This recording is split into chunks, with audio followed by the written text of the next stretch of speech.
Welcome to episode 3 of Sharing Developer Stories hosted by Tech Rally. Today's guest is Dorian Develops, a full-time software developer and YouTube content creator with 15,000 subscribers. Hey everyone, welcome to the Sharing Developer Stories hosted by Tech Rally. I got a very special guest for you who has been killing it in the YouTube game. He's a software developer with almost 15,000 subscribers, and I have to admit, I do have that notification bell on lock. Today, my guest, Dorian. How are you doing? I'm doing good. I'm doing good. Thanks for having me on here. Yeah, of course. Can you give us a quick little introduction about yourself? So I'm a self-taught developer. I've been working professionally for almost 4 years now, like 3.5 years, and I learned how to code about 4.5 years ago. Took me about close to a year to get a job, and I've been doing that ever since. And about a year ago, I created a YouTube channel to kind of share my story and help people out there who are trying to learn how to code on their own now. And yeah. That's awesome. That's awesome. Yeah, I mean, as a big YouTuber and watching a lot of your videos, I love your transparency as well. It's definitely relatable to a lot of us that taking like non-traditional routes. Can you share your story of how you became a software developer? Yeah, I originally started wanting to get into computers somehow, and I had a couple friends that worked in different fields of IT, and they basically told me, get your certs and get like a help desk job, and then work your way into like a network or a security gig, depending on which way you want to go. So when I heard that my wife was pregnant with my first child and we were expecting, I was like, all right, I got to kind of stop doing what I'm doing because I was working just customer service jobs. At that time, I was working and parking cars at a strip club in Vegas. And I couldn't see myself taking that any further with like a family and didn't know what my future was going to look like. So I decided to get into computers and I started studying for my A+ cert. I got my A+ cert after a few months of studying. And then I began the study for like my Net Plus and I started looking into Cisco certifications and I was just bored out of my mind. I couldn't read another subnet mask or try to understand, routing and all that stuff. It just wasn't appealing to me. And a buddy of mine told me, "Hey, why don't you check out like programming?" And I was like, "No, I'm like too dumb for that stuff. There's no way that I could learn how to code." And at the time, there were resources, not as many as there are now, because this was almost 4 years ago. But there was a lot of people on YouTube still talking about it, and I kind of got into it. He gave me a course that he was using on Udemy. He gave me his password and told me to check it out. After I did it for a couple of days, I was like, all right, I'm going to buy it.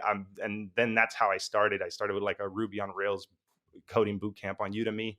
And then I just kept learning online, fumbling around and trying to figure stuff out on my own, and used like every online resource that there was at the time, till I finally was able to get a job. Right. And I'm just curious about these certifications. Is it something that you have to do all these certifications before you start applying to a job? Or is it just like I did one cert and then I gotta do another? Is it like a Pokemon where you have to catch them all before you get to Well, do a master? You know what I mean? Well, with the CompTIA certs, there's like the holy trifecta, which is usually getting your A+ cert, your Net Plus cert, and then your Security Plus cert. And then Mm, a lot of people or companies will hire you based off of that. It's probably the easiest way to get into a help desk job. Some people will tell you that you could do it with just like the A+ cert, but if you don't have any kind of experience in IT, it's probably going to be more difficult. But my friends that were trying to convince me to get these certs all kind of said that you have to get these certs in order to get your shoe in and get your foot in the door. And that's what I tried to do when I first started out, because I was going to be happy, putting computers together. I remember mm, applying for like Geek Squad at one point and then realizing that it just wasn't going to be enough money yeah, to go yeah. into Geek Squad. And I was just like, all right, this is going to be very hard to make it lucrative starting out. And that's what was really appealing to becoming like a software developer, because even entry level, front end developer jobs paid way better than most help desk jobs would have. So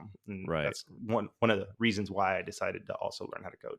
And Yeah. I enjoyed it when I started learning it. I So mean, I think that's the most important part as well. I think sometimes people have this like fantasy of, oh, if I become a software developer, I'll be, making 100,000, 200,000 plus, and I'll be so happy. But they also don't realize, you're going to be in front of a computer all day. You're going to be writing code. Like you got to make sure you enjoy it as well. yeah. Otherwise, I don't know. The money could only take you so far. But a lot of times, I find that the people that kind of make it to that finish line are the people that actually enjoy it and not just specifically for the money. But I'm curious what you did mention a few things. You said Udemy, and then you took some courses on YouTube. Like, if you had to kind of break it down into terms of like what was the biggest impact in your coding journey or learning, how would you break it down?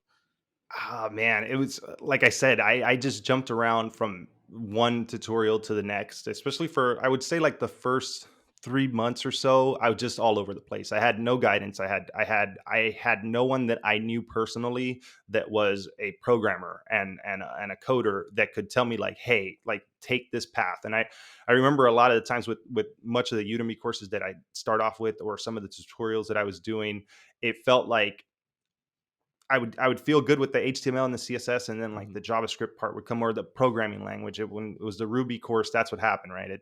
It was a coding boot camp, so they taught you the front end basics and a little bit of HTML and CSS, and then they focused on Ruby. And as soon as it went on Ruby, I was just like, I don't understand this stuff. And then I would jump to like the next thing and the next thing, and eventually I found Free Code Camp, which was really good for me at the time. I really liked the way that they had it structured, and it kind of felt like it just had more of a path for me to take. I also, once I started going to meetups, about 4 months into my learning was when I attended my first meetup. It might have been like 5 months. I'm terrible with time, but it was a while into me learning already, and that's when I started meeting other developers that also had recommendations. And I remember the guy that ran the meetup told me like, "Hey, go check out the library. They'll give you a free Lynda and a free Team Treehouse account." So then I started doing Team Treehouse. Eventually, I kind of got off the tutorials and I focused on building stuff because that's what everybody was telling me to do, and that's what people were saying would bring me the most value and make me most hireable. So I did that, and Free Code Camp kind of guides you in that direction too. So I was just all over the place when I first started out. Yeah, I mean, information overload for a lot of self-taught developers is always going to be a tough one because you don't have anyone telling you like, no, don't do this, or yes, do Yep. this. So if you had to tell a younger, 5 year younger version of yourself, like what you should be doing, what would you recommend to him? I would say if you want to learn web development, if you want to learn front end, you're going to have to learn HTML and CSS to some point, right? You don't have to become a master at it, but eventually you're going to have to pick a programming language. And if you're doing front end and web dev, I recommend JavaScript because it's just the one that makes the most sense. You can use it. It's for front, back. It's very versatile, and it's easier to learn than other languages that are more verbose like Java or something like that has a lot of extra stuff on it that's intimidating for new people. And then stick with that one programming language. And even when it gets super difficult and you feel like you're not going to understand it, just keep at it. Eventually things will start to make sense, things will start to click. I tell people like, if you stare at code long enough, eventually you'll figure out what's going on. But when you jump around, you end up like having to learn new syntax and having to learn a lot of language specific things that don't translate over to other languages. And when you focus on one language and you start learning like concepts of programming and the basics of like conditionals and variables and loops and all that stuff transfers over to other languages. So then once you're ready to make a change to a different language, then you can. But I would say just stick with that first language, no matter what it is, whichever one you decide to do. Don't jump around, because I went from Ruby to PHP to JavaScript. At one point, I was trying to learn Haskell because I had like an opportunity to get a job at a startup that was doing Haskell, and I was just all over the place. And it wasn't until I said I'm going to focus on JavaScript and only JavaScript that I started to see progress and I started to understand things better and whatnot. So that would be my best advice: is just stick to one language when you're getting started. Right, and it feels like the languages that we're switching was somewhat related to probably you doing a bunch of different tutorials or a bunch of different classes and courses. So, what would Yeah. you say? I mean, we don't have to promote a specific course or anything like that, but is it better to just stick with maybe Free Code Camp, or maybe just stick with one Udemy course, or don't try to buy 5 courses and try to do all of them at once? Like, what would you say for that situation? Yep, I would say that stick with one program that's covering one specific language. And another thing is too, don't get in your own head reading job descriptions, Mm, because that's what would happen to me. Was one, yes, there you should look in your area to see what languages are more marketable, prevalent, and yeah. people are, yeah, and people want developers in those languages. That makes sense to do. But when you start reading job descriptions and you start seeing job descriptions that'll say, like, they'll have like four backend languages. They'll say, experience in PHP, Java, C++, and you're like, all right, well, I guess I have to learn all these. And Right. that's what would happen to me, was that I would start looking at jobs because I was very interested in what I needed to learn. And I figured, since, I didn't have much direction at that time, that would be the best way to understand like what I needed to learn for a job, because that's what people were looking for. And then I would get overwhelmed and be like, man, I need to learn all of these different languages. And that's Hmm. simply, it's not the case. It's, you know, so yeah, sticking with one tutorial or one site and one course, and not just believing what you read in those job descriptions that want you to Right. know 1,000 different things, because it's just unrealistic. Right. And when you were learning, I mean, it sounds like it was all fully self-taught. Were you also working part-time, or did you commit to like pockets of these months? Like, I'm going to do full-time self-study. Like, how did that work? So I was working pretty much full time. I had a crazy schedule because I worked at a club. So Hmm. my schedule was like 2 in the morning to 10 or noon, depending on the day, and sometimes even longer than that. So I would work like sometimes 10, 13 hour shifts, depending on how busy it was, and what was happening in that week in Vegas that made us have to work more. But for the most part, I worked 4 days a week and I had 3 days off. And I didn't have anything else going on, and when I had downtime at work, I was able to also like study. I would bring books with me. I would watch videos when we, because in valet it's like you get a rush, you park a bunch of cars, and then you kind of wait around for everybody to leave. And in between that time, I would just like bury myself in whatever I could to supplement my learning when I wasn't learning. And yeah, so it was full-time job and then full-time learning. I wish I would have been able to do a boot camp at that point, because I wanted to, but it just wasn't in my cards, because I couldn't say, all right, well, I'm going to take 3 months off of work and go to a boot camp full time for, 6, 8, 12 weeks or whatever. So yeah. Yeah, I mean, everyone's journey is always going to be a little bit different. And in terms of people saying, I don't have enough time, or using that, I don't want to call it an excuse, but in some ways, we are our own worst enemies. But if you find ways and actually learn how to code, in your case, like you're using that downtime to read a book, watch a video, there's always ways to become a software developer. Not going to be easy necessarily, but it does make sense that there are different paths. It's up to you to decide which one you want to take. Yeah. Um, yeah, so actually, I'm very curious about Vegas because I'm originally from California, and when I was 21, Vegas is only what, like a 5-hour drive away, and this was like my kind of vice where you go there, you party, you go clubbing, you gamble, but at the same time, I knew for me it's just a weekend, and then I could go back to California and just living my normal life again. What's it like living in Vegas? It's pretty crazy. So I grew up in Miami, Hmm. and when I was 17 years old, I was just a juvenile delinquent. I was getting into a lot of trouble, and I've been arrested a bunch of times. I was just a bad kid, and my mom uh, actually lived in Vegas before she moved to Miami. And then once I was just, nothing was looking good for me. My mom was like, "All right, we're gonna move to Vegas." Of all So it places, was Miami to Vegas. to get you out of trouble. Yeah, and you know what? It actually worked out. When I first got there, I was still kind of uh, I was stupid, and I was still getting into a little bit of trouble. But eventually, I got out of it, and I got a little bit older, and I started working, and I started focusing on like trying to make money and just be a 20-year-old. And the thing is that I'm kind of like a very boring individual. Like, while I did have some crazy Vegas nights living there, when you're a local, it's a little different, right? Because when you come for a weekend. You're there Friday, Right. Saturday, Sunday, and you probably drive back to Cali on Sunday. When you're local, though, like those were the days I worked. Like I worked Friday, Saturday, Sunday, because those were the busy days. Or Thursday, Friday, Saturday, Sunday, and my days off, while there were a lot of clubs that I could have gone to in the middle of the week, a lot of the times it was industry nights. It was Mhm. people who worked would go and like network and get wasted together. And then I would probably do more local bars. But if you live in Vegas, the worst thing that you can do is get caught up in the vices of drinking and gambling, because I know a lot of people that city will just chew you up and spit you out. I was able to survive like 17 years there without losing all my money and becoming like a crackhead, because, because you Yeah. can't do that in Vegas. Yeah. And and it was honestly the best thing my mom could have done for me at the time. But when you say it out loud, it just sounds ridiculous. Like, we're gonna move to Vegas to get you out of trouble, but it worked. That's awesome. That's awesome. I know, like I really like sports betting, so the fact that I lived right next to it, and for any special event, I could just literally walk to any casino and make a bet. Oh man, that would be really tough on me. I know you mentioned meetups. Is the tech community there pretty strong in Vegas?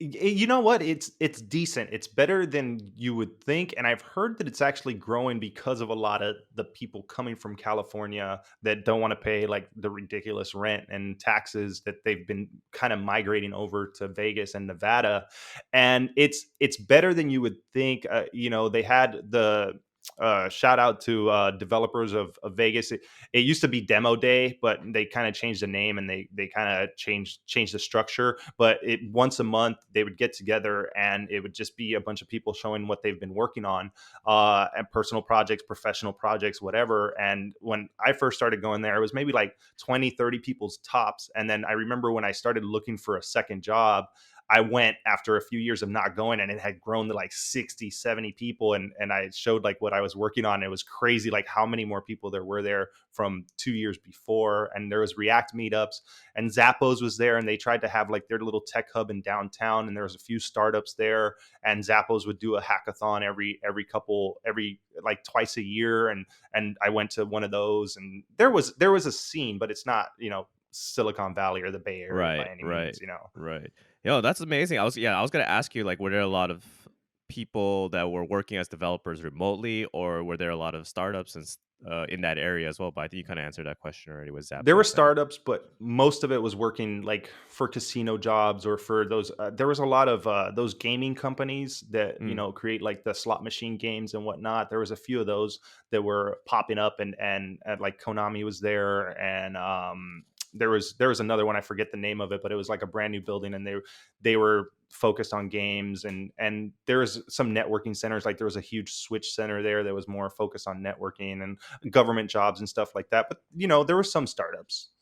And were these companies like still looking for web developers essentially, Yeah, or yeah. okay, There was quite a bit of web development work there in Vegas. I would say. I mean, again, it's not. It's a pretty big city, but it's not San Francisco by sure. by any means. But there was work if you looked for it, and there was some work that wasn't great, and there were some jobs that were pretty good. When I got hired at my first job, I actually, it's funny because when you're like applying for jobs when you're first starting out, for some reason it seems like when it rains it pours. But for the most part, when you're first starting, nobody's calling you back. And then by the time I landed my first job, I actually had like an interview for another startup, and I had phone calls coming in, and I Of course. eventually took the first job because it paid well, and it was a big Fortune 500 company. It was Caesars Entertainment, so I was working for Caesars Palace and their umbrella of casinos, and at their headquarters. And it's not bad, but yeah, it's crazy when you first get started looking for jobs and nobody calls you back, and then it seems like everybody calls you at once. It happened during my second like job hunt too. I don't know why. It's kind of funny. That's awesome. But I mean, that I was gonna bring up my next question is, how did you find your first job? Like, and what techniques did you use to land that first job? So in a way, I kind of got lucky, and networking helped, but no one got me in. Sure. It just so happened that I met a recruiter at one of the React meetups that I was going to, and that was the person that ended up helping me find my first job. But I was getting phone calls from just applying on my own, and some of the networking was helping me. When I went to my first meetup, I there was this CTO of a startup. I always forget what the name of the startup was, but they were one of the more popular startups in Vegas. And he gave me his business card, and he liked my little presentation of my terrible portfolio at the time. But I guess he saw that I was eager to learn, and that was when I tried to learn Haskell. Was he told me he emailed my assistant, and we'll set you up for a coding challenge. And the coding challenge was basically like no time limit. If I completed it that week, or if I completed it in 2 months, they would still interview me. And I remember hiring like some tutor on Upwork for like $20 an hour to help me with this coding challenge in Haskell that I just couldn't understand. And that I let that go after like 2 weeks of just what I felt was wasted time. And then when I started working on getting my resume set up, and people at meetups were telling me like, dude, you're ready. Like, I had Mm, projects I was building. They're like, you can get hired. And I started getting some phone calls, and I started applying for like every job that I could. And I tried to apply for like WordPress jobs and just anyone that would hire me at that point. But it wasn't until I met that recruiter at the React meetup who got me that job, and got me that interview and whatnot. But I had another interview lined up, so I accepted the offer on Friday, and I had an interview on Monday for a startup from someone who I met. Actually, the guy that ran the meetup in Vegas got me an interview for his job, and I actually ended up having to call and say like, hey, I accepted an offer somewhere. I'm not going to come in for the interview. But I always wonder like, what if I would have gone there? I yeah. wonder what they were offering, because I was just too happy to get that first job, you know. Right, right. And I mean, did you I know a lot of the YouTubers out there where like we practice about having a portfolio and things like that, but in your experience at that moment in time, did your portfolio really have any strong impact, or was it just a typical like apply to a job, they respond back to you and then whatnot? So my portfolio is like that project that I worked on from the very, like, it was the first thing that I built on my own, right? Mm, And it was the first thing that I continued to contribute to throughout my whole like 10 months of learning how to code. I have a video where it's like one of my earlier videos where I just kind of like walk through it, and I go through like old commits, and I pull in the code and kind of look at what it looked like, because I hadn't looked at it in so long, and I show people like what it looked like from when I first started to what it looks like now, 2 years ago when I was applying for my current job. And like the evolution of that was where a lot of my focus was. And I would build little projects like the stuff that was on Free Code Camp, like the wiki API and the calculator and all those things. And I even would, anything I would build, I would put on there. And eventually I had so much like stuff that wasn't worth showing on my portfolio, because it was kind of like either something I completed from a tutorial or something that wasn't good, that I started like pruning it and getting rid of a lot of the stuff that I felt wasn't good. And eventually when I got that first interview, my portfolio was the biggest talking point for me. And mm, while a lot of the projects that were on there were mentioned, it my portfolio kind of got dissected by the front end developer that was there, and he like opened up the inspector and started asking me like, well, why'd you do this? Why'd you name your variables in camel case rather than hyphen? And why'd you like, why are you styling it this way? And why'd you decide to? And that was what really I think helped me get a job, because I had a really good portfolio that I said I built this from scratch. It wasn't a template, it was a blank page. Nothing there until I created like an HTML, CSS file, and all that. And then eventually I made it a React project, which was like super overkill for for a one page portfolio. But I had to well, show that I knew React. that's insane. I mean, because I don't, you don't really know what you're walking yourself into during an interview. They might give you a coding challenge, but you're able to kind of like switch the narrative of like, hey, this is my portfolio, and like this is how I use my technologies, and this is like if you would use the inspector tool, you'll see what I've done. It's kind of crazy. How Yeah. did you convince the recruiter, or not the recruiter, but the interviewer, to like Well, control that narrative?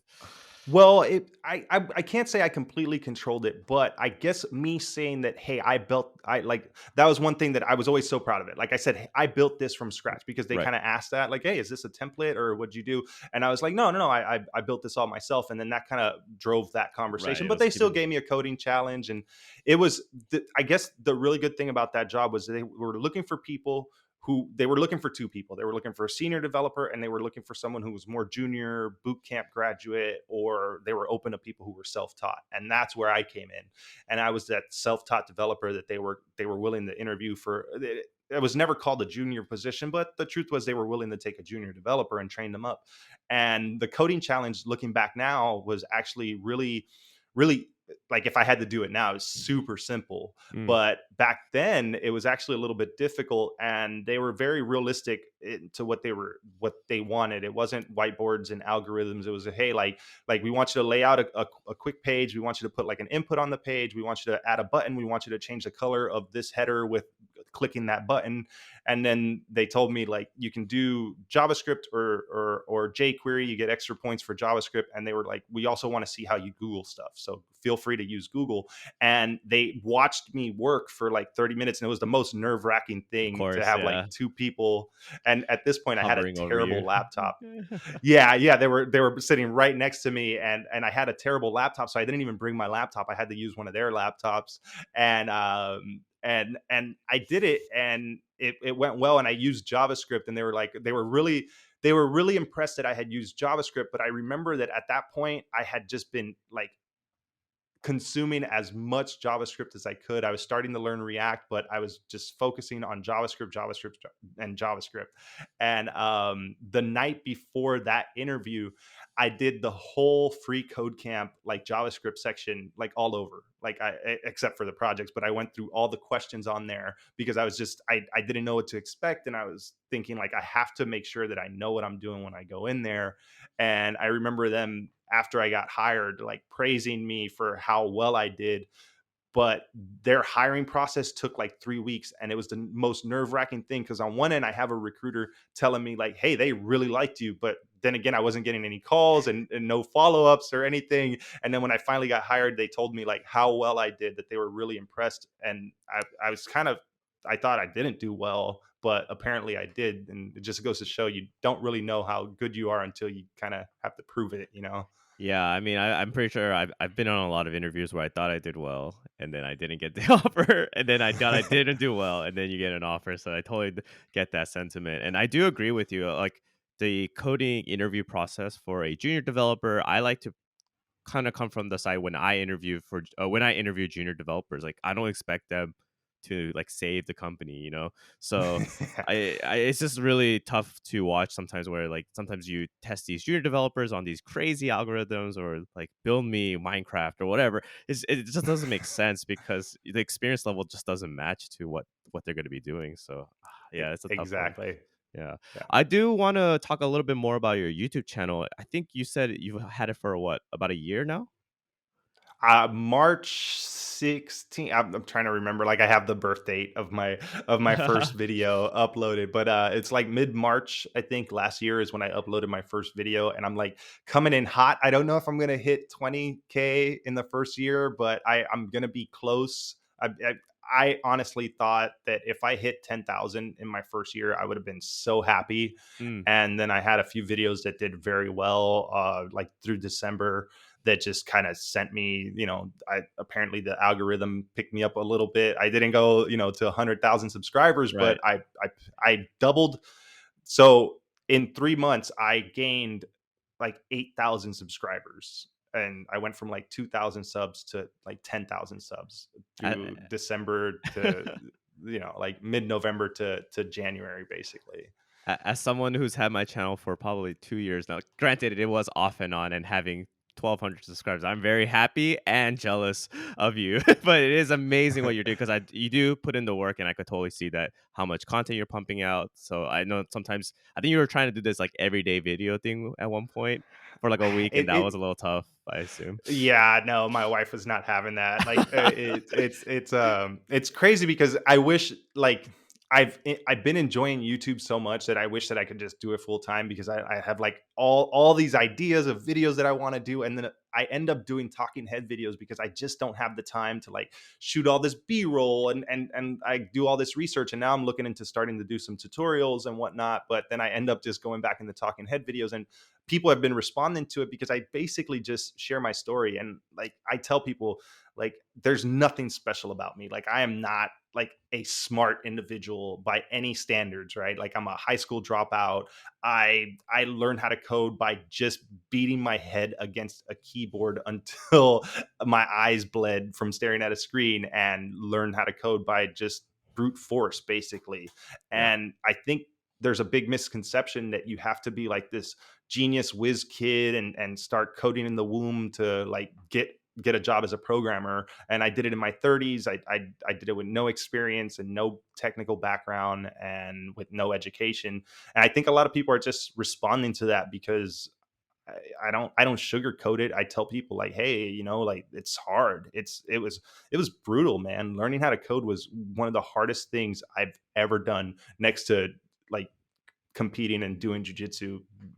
Coding is by far the hardest thing I've ever done. But all it was just continuing to show up every day and just convincing myself that I'd be able to do it. At one point, I was just like, it's do or die. I told my wife, I Right. was like, I am gonna do this until somebody has to hire me. Until Right. somebody, it's just gonna be like, we can't let this guy go. He's totally worth hiring, and that's kind of what the mentality I took with it. Which it sounds crazy, but it got me the job, so I'm happy I did it. Now I'm way more chill. I mean, we're gonna have to create a new episode and talk about that jujitsu stuff because I am curious about that. But specific for your YouTube channel, like, what was your motivation behind it? Why did you create one? COVID happened, and it was honestly, I wanted to start it before COVID. I started getting into wanting to create like a niche website, and I wanted to start making like a little bit of money on the side. And I was just like, a YouTube channel is always like a good way to make money. But when I decided to make a channel, I was like, what am I gonna make a channel on, right? Like my niche website that I created was on jujitsu, and there's too many big YouTubers who are like world champions in jujitsu to like try to make videos competing with those guys. Mhm. So it was like the only other thing I knew, and then I was just like, well, I didn't expect to make money on YouTube. I'm still Mm, surprised that I'm making money on YouTube. And I was just like, well, what's something like they always tell you, like how can you bring people value? And what's something that that you can talk about? And the only thing that I can think of was like how I taught myself how to code. I remember watching people when I was learning how to code that motivated me, like Coding Phase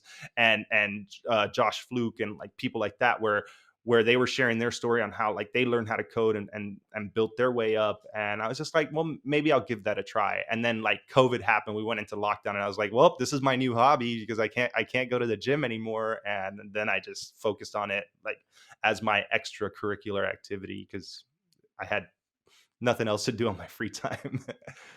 so that was your motivation for starting, but now, like, what do you think your goals are with your YouTube channel or your brand, or I don't know how you want to call it, but I know it's called I Dorian Develops, but yeah. Yeah, and it was just because I didn't want to use my real name because I guess I'm like old and paranoid, and I'm just like, oh, I can't be putting myself out there. But Mhm. nowadays, like the younger generation, they don't care. Most Yeah. people's channels are named after them, and I Right. wouldn't call it like a brand. I Mhm. eventually want to build like the Dorian Develops website that would be more focused like towards my YouTube stuff and whatever I might like be releasing then. And I really don't know. I want to see how far I can take YouTube. It's pretty cool that I've built a community. I have like a Discord server that's got like 500 or 600 people in there the last time I checked, Wow. and I'm just like, Yeah. yeah, it's crazy. I only created a Discord because everybody said that, hey, you should create a Discord, and I paid it like no attention. And I feel bad because it's kind of neglected because I'm so busy that the last thing that I have time for is to jump on social media or like try to chat a lot. And we're in that developer Discord, and I chat a bit there with people, and I've found that very helpful.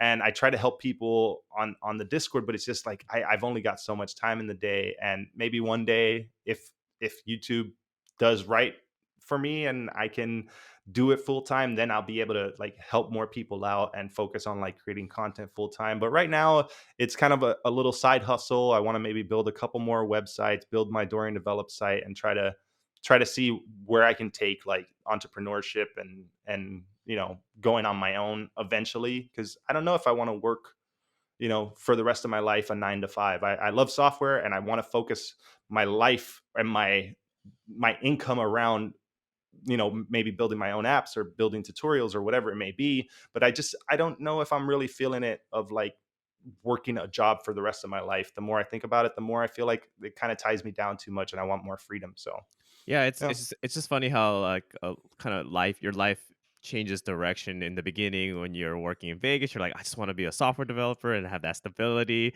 And now that you have Yeah. that stability and you have the skills, you just have so many different options now. You could continue with the YouTube. You could build niche websites. You could potentially build your own products. I think Yeah.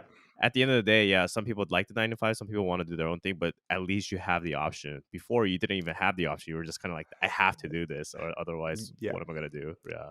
It is very funny, and I think of that too.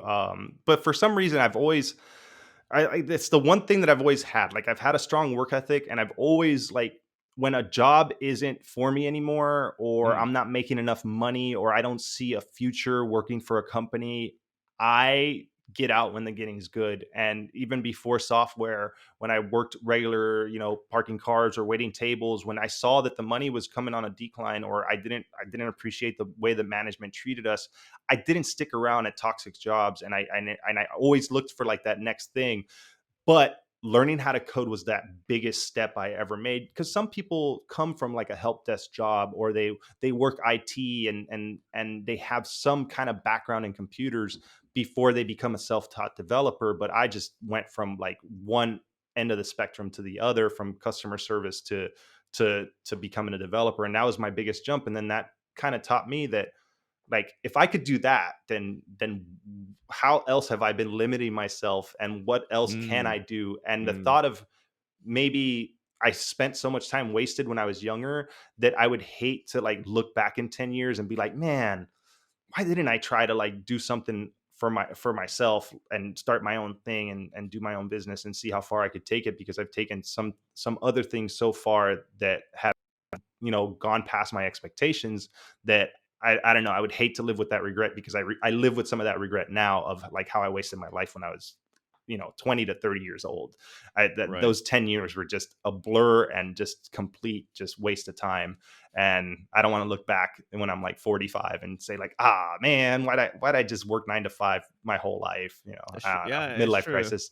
It's true, it's true. I mean, I totally get it, and I guess from my perspective on that issue, it's like I feel like you learned from your lessons in the past, right? So maybe you became so motivated to become a software developer because you felt like you wasted 10 years, right? So you are where you True. are because of, like, all the hardships and all the stuff that you had to deal with to become a software developer. And even for me, when I joined the coding bootcamp school, at that time it was in 2015, a lot of people weren't talking about I needed to make more money, which is completely fine. But we kind of come together because we all just hated our last jobs in one way or another.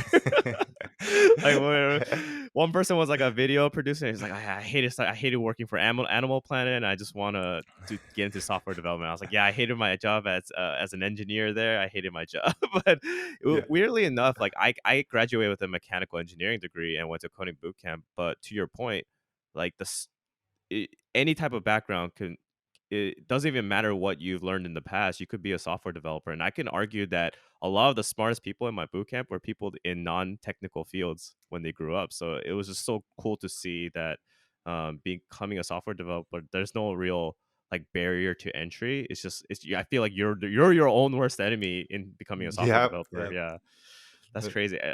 And I know, I think the reason why people are so attracted to your channel, to your point, is like how real you are, like the experiences and things like that. And I know you've been doing a few interviews, and I saw the interview with like Pablo from Lambda School about his coding bootcamp experience.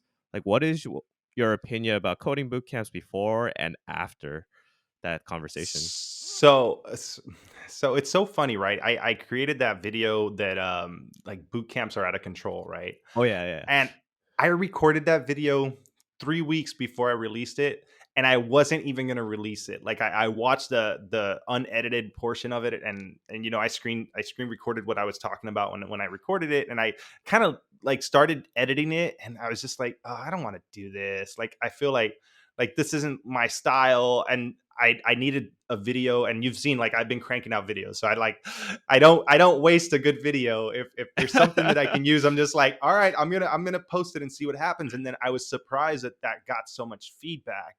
Hmm. And the truth is, the reason why I said that about coding boot camps is that I worked with a boot camp graduate, and he was one of the people that got hired right out of a boot camp. Hmm. But he also knew a lot of people that didn't. And this was, in 2017, when boot camps were still in person, and they were, you were actually being taught by developers in a small team. And it wasn't what seems to be now with boot camps that's kind of rubbing me a wrong way. It seems like a lot of people commented with where it's like in a gold rush, the people that get rich are the ones selling pickaxes and shovels, Right, right? right. And not the people trying to rush to the gold. And I don't like that all these boot camps are popping up out of the woodwork, promising people all this stuff that they're going to get them a job in 3 months. And the truth is, some of them might, but some of them might not. And people go in to these boot camps with, like, no one goes into a boot camp to learn how to code with bad intentions, right? Like, they're going in because they probably hate their job, or they're not making enough money, or they just want to change their life. And then what bugs me is that you see all these boot camps that are starting to pop up that are just kind of, now they're online, so there's no brick and mortar school where they have a capacity, and they're just flooded. The floodgates are open, and everybody wants to learn to code because they're stuck at home, and COVID has shown them that maybe their jobs weren't as secure as they thought they were. And programming has always been this like get rich quick pie in the sky, learn how to code and make $150,000 a year.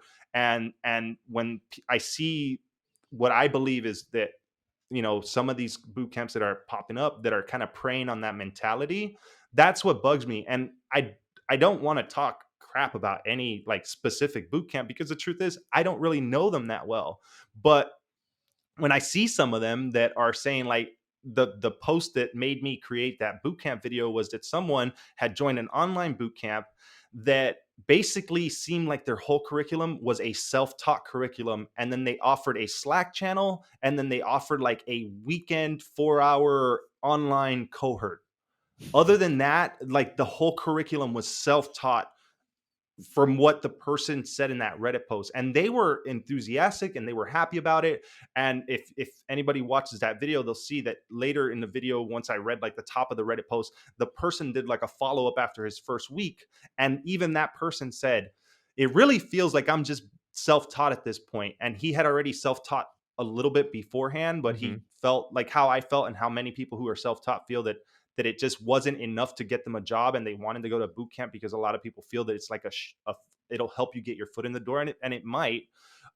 That it just, that was when I was like, man, this is wrong. If you're self teaching and you're paying, 2,000 bucks for this boot camp, like, at that point, why don't you just go and learn on Free Code Camp, or you buy a couple Udemy courses, or you save $1,000 or $2,000 by just kind of trying to do it on your own, because you basically are doing it on your own, and they're offering you a meetup, and there's meetups that are free and online also, so you're paying for what is essentially a meetup, in my opinion. Right. So I don't know. I went on a rant right No, I there, but mean, lots of great points, and I completely agree with you. Even as a coding bootcamp graduate, I can't necessarily say a coding bootcamp back in 2015 is going to be the same in 2021, especially because of this whole virtual coding bootcamp experience.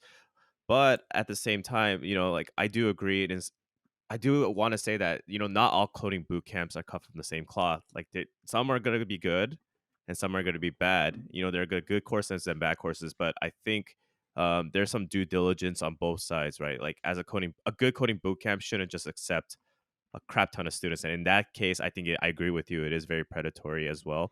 And then as the individual, I know sometimes it's tough to be like, well, it's on you to figure out and ask the right questions. And I think as content creators and like for us who have the experience, we should kind of share that knowledge of saying like these are the questions you should ask before joining a coding bootcamp. I know Real Tough Candy has that 25 list of things you should ask, like can I shadow a class? What is the what happens after I graduate? Are you going to help me find a job? If you are going to help me find a job, how are you going to help me find a job? Are you just going to tell me I need to apply to 10 job listings on Indeed every week, and then all of a sudden that's considered yeah, helping?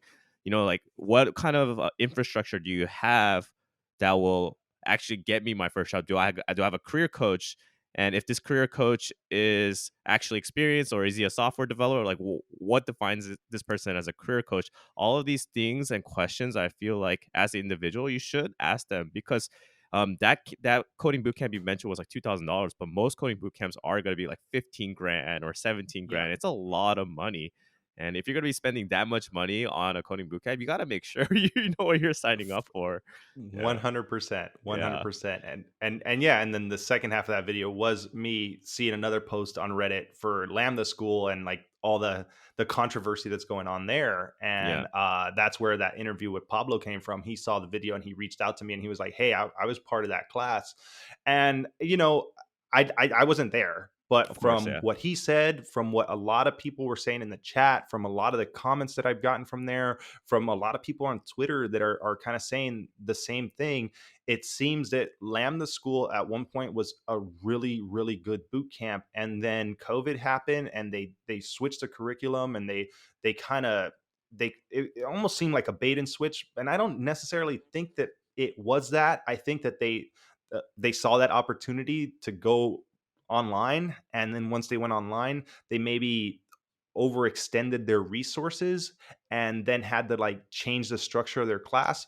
But the fact that they're going to charge you an ISA that holds you to like a 5-year contract, that even if you so from my understanding is if you sign that ISA and you go to their boot camp and you quit after a month and you say, "I'm just going to go self-taught and learn how to code on my own and then go and get a job," you're held responsibly. Even if you go for a month to Lambda but then you self teach for a year and you land the job within that 5-year period, you still owe them that money.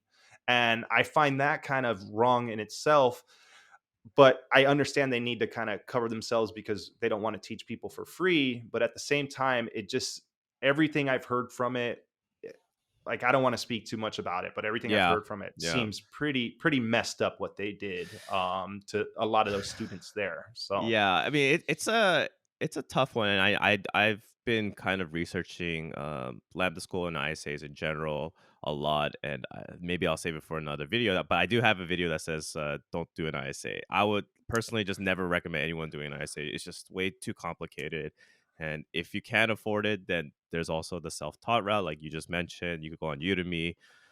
There's just a lot of different avenues for that. So I totally agree with you. And like I said, as the individual, you got to do your due diligence. Make sure that you don't fall into these like. I watch a lot of fake guru videos too, so like don't fall into these like guru scams and things like that. Obviously, so man, how long have we been talking? We've been talking for 50 minutes. That's awesome. yeah. So yeah, I just have one last question for you, and I like to kind of just like end every episode with like a closing theme. But for you, I actually have this quote, and I'm curious how this can be applied in your life, or how has it applied in your life. The quote is, "Do not give your past the power to define who you are." Oh man, that's a good one. So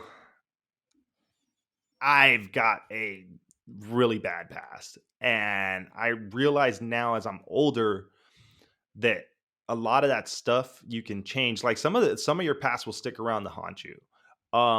But if you dwell on it and you convince yourself that you are that person, you're never gonna change. And you can't control the past. You can't do anything about it. It's done, it's set in stone. But you can control the future, or you can at least try to guide your future in a better way. And if you stick around a lot of like people from your past that bring you down, if you had like a bad past or if you had things like that, and you just continue to dwell on that stuff, you're never going to get ahead in life. You're never going to change. You're never going to change your trajectory in your life, and you're going to continue to live that way and think that way. And I think that that's more of like a mentality thing for Yeah. sure, that it's not good to hold on to your past. You got to let that stuff go. Yeah, I mean, like I said, I love your story. I can't even imagine just the struggles you went through and like growing up to what you're doing now. And obviously, you have a growing brand. You're a software developer. The future looks very good for you, and I'm very happy for you. Uh, Before I close, if anyone wants to reach out to you or send you a message, what would be the best way to contact you? All my social media is at Dorian Develops, but I don't have much of a big social media following. I have the Discord channel that people are more than welcome to join there, and really like YouTube is my main thing. So if you want to watch my videos, you can check me out. Dorian Develops there also, and yeah, that's pretty much it. I'm not big on the social media stuff. kind of like an old dude who is just having a hard time coming Hang out with around the to it. young bucks. Yeah, yeah, Definitely. Yeah, Dorian, send me all those socials, send me your Discord link, and I'll add them in the description for this video. for Thanks sure. for coming on. I really appreciate it. And yeah, I'll see you later.